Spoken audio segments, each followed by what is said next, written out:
Well, obviously we're all here, not just me, but hey, I'm Shira. Lazar.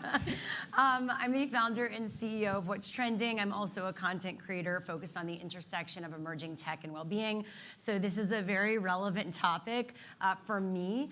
And as we know, as creators, as founders, as leaders, it can be quite lonely, the whole process. And there's stats that prove this is real, not just for people in the industries we're all in, but for everyone, unfortunately.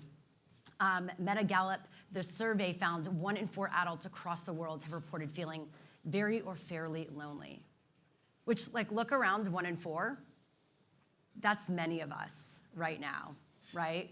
And so I think this is a really important, if anything, it's timely, it's urgent that we look at this right now and take action for ourselves and for others. And I hope that through this conversation, we'll be helping a little bit to move that needle forward. So I want to welcome our panelists here on stage. We've got Shoket, CEO, media, brand builder, next-gen expert, author, editor-in-chief of 17, the former one of 17 magazine, currently the CEO and owner of TheLi.st. Give it up for Anne. Then Mandy Teefey, co-founder and CEO of Wondermind, the world's first mental fitness ecosystem. They've accumulated a collective audience under her leadership of 2 million and amassed 3 million site visitors in the first 3 months of launch. Congrats, give it up for Mandy. And Tiffany Cross, journalist, TV host, oh yeah, multi-hyphenate, podcast host, author, speaker, current co-host of iHeart podcast Native Land Pod, which debuted in 2024 on Apple as the #1 downloaded podcast in America across all categories. Pretty amazing. And you also host Across Generations with Will Packer Media and iHeart Podcasts. You recently did some announcements, so congratulations. Yes, give it up for Tiffany, everyone.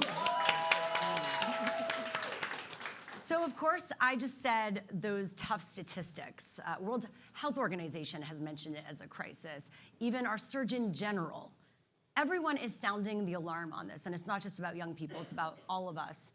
Why do you think this is happening now? I'll start with you, Anne. Thank you, first of all, for having me here, and thank you, She Media, for hosting this conversation. I have, for the last 2 years, been laser focused on how do we help solve this loneliness epidemic? You're right. Our U.S. Surgeon General, who is my hero, Dr. Vivek Murthy, you should follow his podcast. You should read his book. I'm like the ultimate Vivek Murthy fan. And so he says that the loneliness crisis, the loneliness epidemic, is on par with the opioid crisis, right? In the ways that it affects our physical health, our mental health. I've been really interested in the ways in which it impacts our wellness at work. Yeah. And so we just did another round of research this year. Oh, sorry, I'm giving you feedback. We just did another round of research. I'm going to move this down so you can hear what I'm going to say about the research. I don't hear it. You don't hear it? You don't hear it? Oh, maybe it's just me. Maybe it's echoing in my ears. Okay, we did another round of research. 80% of women are lonely because of their jobs. And that loneliness at work is impacting their personal relationships. It's impacting their relationship with themselves. They're feeling overwhelmed and isolated. 43% of people say that the loneliest time of day is being at work. So this is a, I also have some solutions, but I know you want to talk about why. What brings us? No. I don't want to. I want to, and I also don't. I don't want to dominate the floor, but I want to say that that not only is this a health crisis, a mental health crisis, but this is actually preventing women from moving into positions of greater and greater power in the world because they are opting out of jobs. Right? They're saying, "Oh, no way, no, thank you." They're not being. They're holding back their success because of the loneliness at work. So we really are, as women, thank you, particularly impacted by the loneliness crisis that we're facing. Yeah, and I'm excited to get into that research in just a bit because some amazing numbers that came out of that. Mandy, what about you? Why is this such an issue right now, and how does it relate to what you're doing at Wondermind? Well, I think what we're doing at Wondermind is we're really trying to understand what the consumer and the audience is needing from us as a company in the mental health space. And I have a theory, no study yet, but I find it. We'll do one. I find it that I feel like, I don't want to say like social media is bad. I feel it's broken. And I feel like we could utilize it in better ways if we learn and really understand what people are kind of getting from it. But what I would encourage someone to do is to really take that time to spend the time alone and sit in that loneliness to relearn who you are. Because you're fed, at the office all day, you're fed content that, you might not be passionate about. Not everybody gets to work in their like dream job. And I think if we could sit there and relearn kind of what makes us feel good and who we are and what will fill our being, that could make us feel a little bit less lonely. And that's a way you control it, and like you can kind of control it. And Tiffany, you are outspoken about your own stories, right? Yeah. As well as other people's stories. Yeah. So why is this important to talk about right now? Definitely. Hi, everybody. So happy to be here. I want to ask you guys a question. How many of you guys will admit to feeling lonely this year in 2024? Right. Okay. Exactly. They're being A lot honest, of by us. the way, because it does show 1 in 4. So there's some Right. honesty here. I appreciate But that. that's the part of it, right? Like Yep. we have to be willing to be vulnerable and talk about these things. So, you talked about, we'll get into the data, I know, but just personally how it can feel lonely, and because this is at the intersection of tech and mental health, I'll tell you, I started a startup business, and I remember, to your point, feeling lonely at work. One, as you know, as a founder, it can be very lonely because you're in the trenches by yourself. Two, when I went to Silicon Valley and the Allie, I did not see myself reflected in any of these conversations. I was sitting across from 25 to 30-year-old white men who I had to convince that I had a problem and the solution. And so often I was met with having to defend and define my humanity. So it wasn't that I didn't have the option to choose not to work because I felt lonely. When that mortgage is due, when the kids' tuition is due, when your husband isn't able to make as much money, I'm not married, hence the loneliness. But anyway, those are all the things that can contribute to your loneliness. So it wasn't even, there was no other pathway. And so I hear your point about sitting in that loneliness. Sometimes you don't even know how to do that. And so when you compound that with social media, and it's the highlight reel of everyone else's life, and we've gotten to a point now where everyone wants to build their own empires to themselves. Everybody wants to be a celebrity, and everybody can just choose whatever title they want and put these things out there. And how often are we, taking a selfie when we're in our like college t-shirt on the couch on a Friday night, eating popcorn or ice cream out the bowl, like, a cliche. We're not really putting that on social media. And so the confluence of not seeing yourself reflected at work, not having true allyship. So many relationships are transactional. I sit in the intersection of entertainment, content creation, politics, all these spaces where it's not really building true friendship, and you feel isolated and you don't really know how to get out of it. I think it takes bravery, one, so thank all of you for being so honest about your own loneliness. And two, it takes us the pursuit of happiness. There's a reason why we say we have to pursue it. It does take building bridges and putting the phone down. That is I hear you on social media. I have hard times with it. I have an alarm on my phone. After 30 minutes on Instagram, I have to put it down.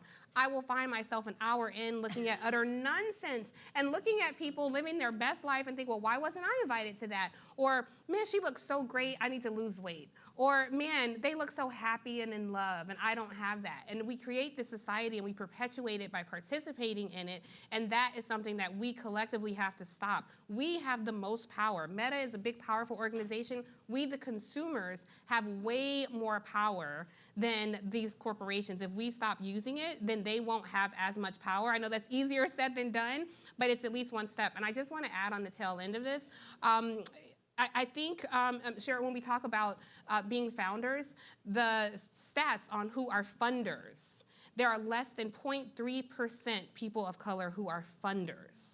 And so when you consider that landscape, there was a study done in 2016 that looked at it, and because Black women were the fewest people who were ever allocated funding to build these businesses, the United States missed out on hundreds of millions of job opportunities in multi-billion-dollar industries.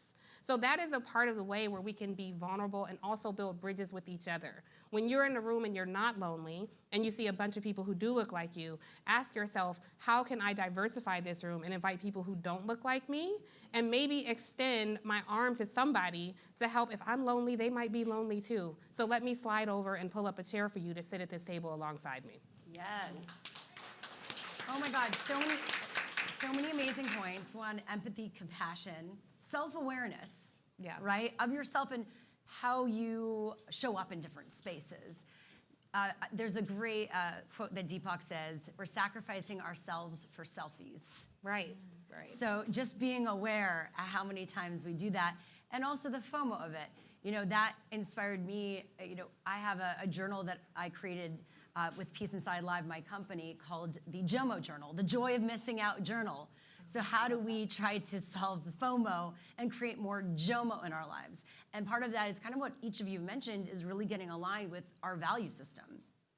Taking some time to be alone, right? To figure out who we are and what we actually want so we could better show up in the spaces that we're in.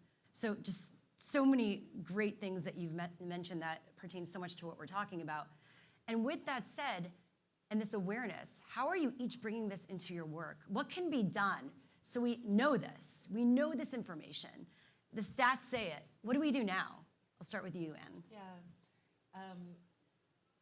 So part of the research that we did was to identify the people at work who are less likely to be lonely and more likely to feel connected. And we called them the cultivators. And 1 in 3 people in your workplace is a cultivator. And these are the people who, like, so simple. You do not have to go to networking. Like you were talking about the joy of missing out. Yeah. I love that because you don't have to go to cocktail parties. You don't have to go to networking events. You don't have to go on corporate retreats. You don't have to learn to play golf. All of the things that just feel awful. You literally, it's these 5 micro habits. You have to text someone and check in. How are you? How's it going? You've been on my mind. How can I help you? Walk around your office. Just walking around the office is so important. Having a human conversation with someone and asking, like, hey, how did it go on the presentation? Can I help you, right, is another great question. Making a phone call from the car, right? A really simple way that you can take this lonely time, right, of being in the car in your commute and turn it into a moment of connection. We, as part of this initiative to help everyone sort of tap their inner cultivator. Who here thinks they're a cultivator? Who do you think? Yes. Like me. Yeah, come on. I believe some of you. I see some. All right. So in order to help everybody tap their inner cultivator, we are launching a new initiative, 10 Minutes to Togetherness, which is to really underline the point that you don't have to go crazy. Like it's a simple micro habit, 10 minutes a day. I'll tell you why 10 minutes. My favorite person, Dr. Vivek Murthy, in his research about loneliness, talked about this 20-year decline in time spent together. If we spend 10 minutes a day intentionally building our networks, we decrease that by 50%. So 10 minutes of togetherness. Okay, I love that. So, and you have the bracelets. Well, now you have one. Oh, sorry, I didn't know I had so many bracelets. Not that I wanted one, but I got it. No. I gave you one. Tiffany, Wait, you hold want on. to? Anyway, can we buy these? Anyway. So wait, these are in partnership. I just want to say really quickly, because you can buy these. These are in Okay. partnership with Little Words Project, and it's meant to be a reminder to spend your 10 minutes a day, because we all get so distracted, but you need just a little reminder. Oh, did I do my check-in today? Have I spent a moment asking myself what I need? So togetherness. Love that. And I guess for both of you on the media side, and advocacy can make you feel so connected, and yet it's also created a disconnection. Yeah. The noise, the media noise, how is Wondermind changing it? And then I'll go to you, Tiffany.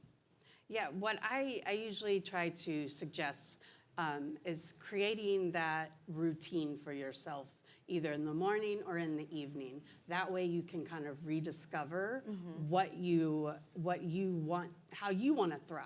And you're not reading other people's agenda. You're not reading Wondermind's agenda. You're not reading, you are exploring it. And like ever since I've started mine, it's like 4 a.m. I write a little bit. Wait, I read you wake a up li- at 4 a.m? Yes. Bless your heart. No, it's beautiful. that. I swear, it's a beautiful thing. Like, because nobody else is like even Totally. and you start to appreciate that time that you're alone, and it almost like sets your whole day in a different tone.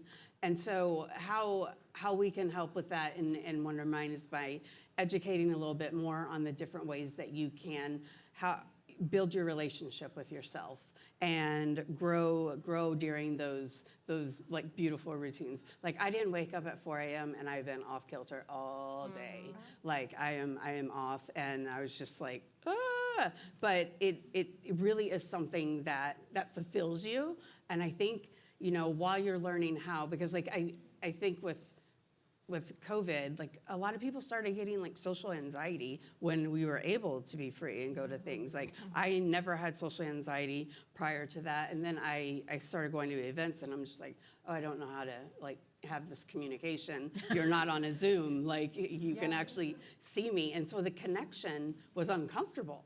So like even if you have a desire to fulfill that loneliness, you're overcoming something that is really not normal, you know, in the sense of like what we are used to historically. And That's why I think it's so important to share. Part of sharing is realizing we're not alone in our struggles, Right. right? Because we're all so much, like in many ways, mirrors of each other, but yet we think we're alone, Yeah. right? And so that's where it's like the double-edged sword of social and all this media is like you realize, okay, someone else is going through it, but yet in being so connected, you could then lose yourself. Well, I think and thank you for your testimony about the social anxiety, and I'm a fellow morning person, so cheers to you. But I think you have to consider, it's not about, because I love people, I like being around people, I like talking to people, and so you have to really check in with yourself. It's not about if you show up and you can engage and cheers and double air kiss people, all the things that we do at these events. It's really about how much energy it takes for you to do that. Like, what does it cost you to show up and do that? And I realized for a period that it was costing me a lot of energy to convince myself, go ahead and, you know, get up and do it. And it depends on what it is, because then there's that other loneliness factor of, you know, somebody's gonna take a photo of me there. So, yeah, let me put this lash on, let me get this outfit together. And all those things can be really exhausting. It's the social pressure, right? One thing that I say that has really helped me combat loneliness, and not all the time. I think we have this expectation that, you know, life can be joyful 24/7, and it's not. Sometimes we're going to feel lonely, so I love your advice about sitting in that loneliness. But when you community build, for me, especially being in media, people see you before they hear you. And people have no problem on Twitter and Instagram and all the things saying, I didn't like that blouse she wore on TV today, or I didn't like what she said. I was at MSNBC for some years. I used to do commentary on CNN occasionally, and it was just a really lonely space. It was a time where, you know, we were seeing a lot of violence, political violence, racial violence, and so there were other people in this space who I could identify with. My dear sister friend, Angela Rye, is here. Angela, wave your hand high. Angela, yes, thank you, Angela, yes. Angela had the foresight to say, I know I'm feeling away. I imagine my sisters are too. And so she convened a group of us, Joy Reid, who hosts the Readout, Sunny Hostin on The View, Carrie Champion on ESPN, Jamel Hill, a lot of, it's 10 of us. And we came together before COVID, or right before COVID, and just formed a support group. And I think after COVID, like we started out as friends, after COVID we became sisters. And we can go in there and we talk about, if this group chat was ever exposed, it would be on page 6 for a long time. Oh my God. We share This is like the ultimate group chat. It's the ultimate group chat. But we share everything. But beyond that, it's a support system. We talk about salary. We talk about speaker fees. We talk about wardrobe. We talk about marriages. We talk about relationships. We talk about hurts. We talk about our vulnerability. And it is a holy covenant that we cherish so deep. So if you don't have that, by all means, go create that. Because I guarantee there's somebody out there, and that group chat has literally saved my life on more than one occasion where I felt so isolated. And if I'm quiet, there are no voyeurs in there. If I'm quiet, people start saying, hey, Tiff, check in. Hey, where are you at? Angela's the main one, but everybody will start doing it. Check in, we need to hear from you. Be that for somebody. If you're not in it, create it. I guarantee you there are other women just waiting to be invited into a space like that. Oh, I love that. You know, and what came out of it also is finding your support system, whoever it may be, and also transparency and vulnerability. In a world where that feels like it's celebrated, it's also scary. How do we each overcome that? Because it seems like that could be a solution also towards, the loneliness epidemic. Well, again, vulnerability, I think, is a really huge deal. In the show that we're launching Across Generations, you talked about, I was always viewed one way. I was an anchor behind a desk. We were talking about news. Now, on this new show, I'm telling all of my business, okay? Like, I'm talking about sex, I'm talking about dating, I'm talking about money, and I have such angst about it. Some things, it's too late now. The show is shot, so it's already out there. But I'm thinking about it, I'm like, my mom is gonna hear these things.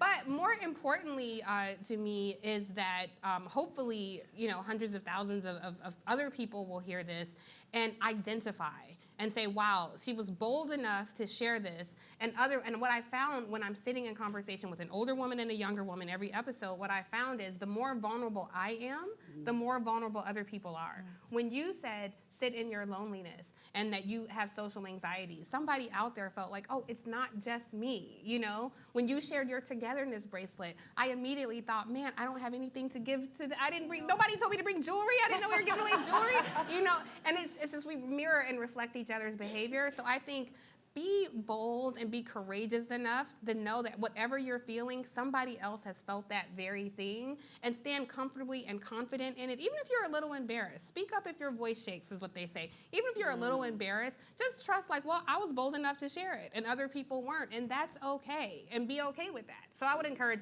everybody, show a little vulnerability. I agree, and stop saying sorry when you do.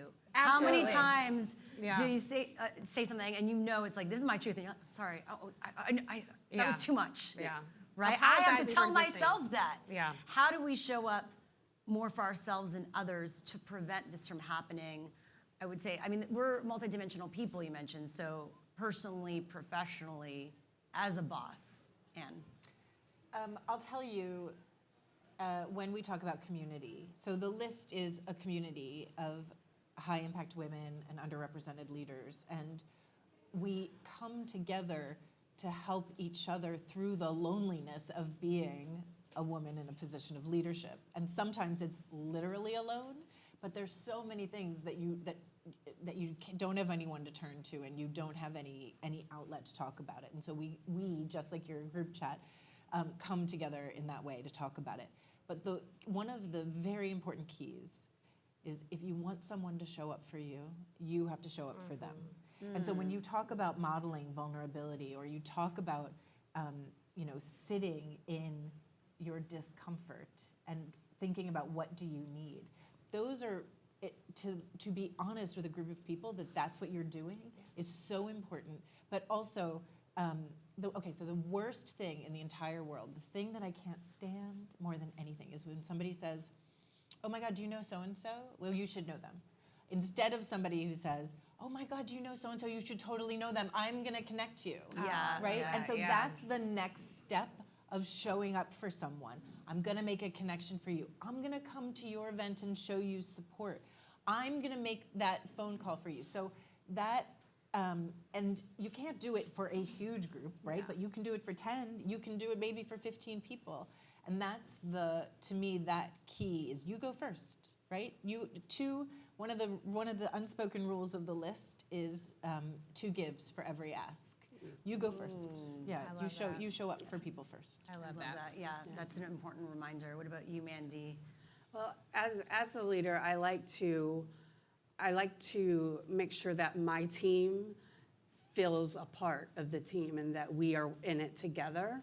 I'm very vulnerable, and I will let them know, like, if there's something I don't understand, I'm like, I don't get it. Can you break it down for me? Can you explain it with me? So that if they ever need that support, or if I'm just like, look, guys, I'm having a bad day, so we're gonna have to move this, and this is like, we'll fix it and kind of come around. I want them to be able to come to me and tell me the same thing so we can communicate and keep that team building and that trust, because the trust is the most important component. And if they're ever like, I always ask them, what can I do to help you? And at the end, it's like, great, got my marching orders, take it, and now I'm gonna go out and do it and deliver for you. Yeah, and with that also, a lot of times we say, what can I do to help you? We're constantly saying that as the bosses or the leaders, but then what do you do to help yourself? Yeah. I guess I'll leave it with that. This is the last question because we have no time, but we can continue talking about this. What do we each do to help ourselves? What's an action we can each take today? I mean, you've all mentioned so much, but one takeaway from this talk, Tiffany. This is the hardest thing to do, so I'm not saying it's like it's easy. The hardest thing is to know it's going to be okay. Even if it's not okay, it's going to be okay. Your best day, this too shall pass. Your worst day, this too shall pass. Amazing. Yeah, Mandy? I schedule in breaks.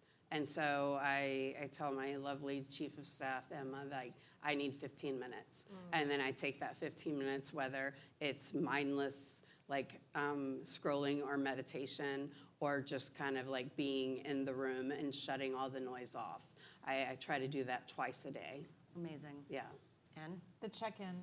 The check-in text. That's where you gave everybody marching orders. That's my marching order for everyone here. Oh, no, they give Pick me up your marching phone. orders. Oh, they give you marching orders. Yeah, they give me Oh, marching all right. orders. Well, my marching orders for everyone in this room is to do a check-in text. Who's the person that you've been meaning to reach out to and say, you've been on my mind, how can I support you? That is for me, that is leadership, that is self-care, that is community building. Well, the loneliness epidemic is a big thing. It might seem like each of us cannot do a lot, right? When you see something that's so large, a crisis, how can we each make a difference? But just know anything you do internally with yourself or even one-on-one creates a domino effect that creates impact. So I hope you leave that here with that today. So thank you so much to all our panelists for their insights, their experience.